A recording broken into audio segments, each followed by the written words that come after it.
What if I told you that in 1994, a 22-year-old Swedish kid with no engineering degree, no money, and absolutely no experience in the car industry sat down and decided that he wanted to build the fastest car in the world? And if you know a thing or two about Sweden, they're not exactly the supercar or hypercar capital. And because of that, most people around him thought he was delusional. And if you thought about it, they were not wrong. Because Christian von Koenigsegg wasn't some rich kid with millions of dollars in his trust fund or someone who knew a lot of people in the automotive industry. This was just a normal guy with an idea, with an obsession, and with a level of self-belief that most people will never understand. But here we are 30 years later, and Koenigsegg is not only still alive, they're out here breaking records. They are developing technology so advanced that brands 10 times their size are paying millions to license. And they are doing all of it from a converted military airbase in the middle of nowhere. No massive factory, no massive billion-dollar parent company supporting them. It's just a small team of people building some of the most insane cars that the world has ever seen. But how did this even happen, and how does Koenigsegg even exist? So let's just go back for a moment, right? 1994, Christian von Koenigsegg is sitting in his apartment in Sweden, and he just watched a Norwegian film called the Pinchcliffe Grand Prix. And in this film, the main character decides to build a race car from his garage from scratch and go on to try to beat the world's fastest car. And something about that film just, kind of clicked for him. Not in a way that, oh, this is just a cool movie kind of way, but in a way that, I actually want to go out and try to do this kind of way. Now think about that for a second, right? He's 22, he has no engineering background, he has no automotive experience, and he has no connections in the car industry. He's never worked for Ferrari, McLaren, or Porsche, and has never studied for years under some legendary engineer. He was just a young guy in Sweden who watched the movie and said, you know what? I'm gonna try this.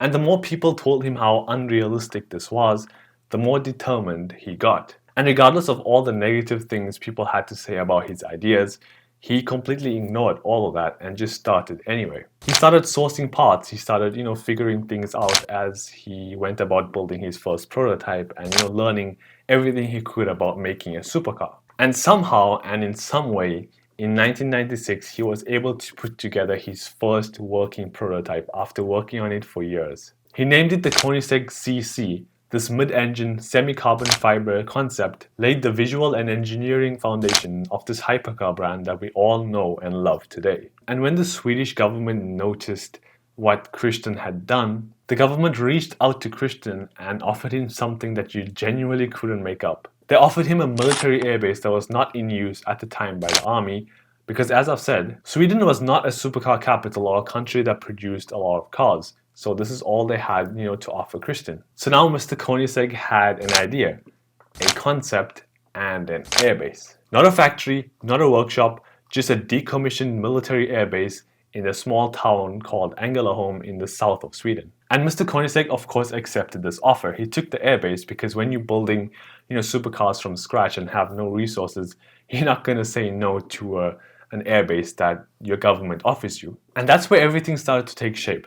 That airbase became Koenigsegg's home, and it still is their home till today, where they build all of their cars. And I think that that detail alone tells you everything about this company. Because most car brands have these massive factories with tens of thousands of square feet, thousands of employees, and decades of infrastructure. But Koenigsegg built the entire operation out of a fighter jet hangar. And somehow that has led to some of the most technologically advanced cars ever built. But here's where it gets a bit more interesting. Because it's one thing to start a car company, but it's entirely another to survive as one. Think about how many supercar brands have came and gone over the years. Like for example, Vector, Mosler, Noble, and Celine.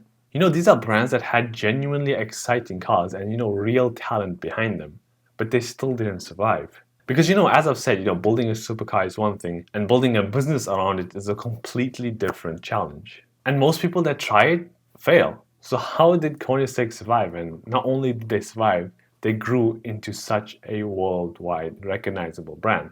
It was because of this, because the first thing they did that set them apart from their competition was that they refused to do stuff in a conventional way, and they refused to compromise on what they were building. From the beginning, Christian had an obsession with doing things differently. Not just building a fast car, but rethinking how a fast car should be built. And one of the best examples from what they've built is something called the Koenigsegg direct drive system. You see, most cars have a traditional gearbox with traditional gears and traditional clutches.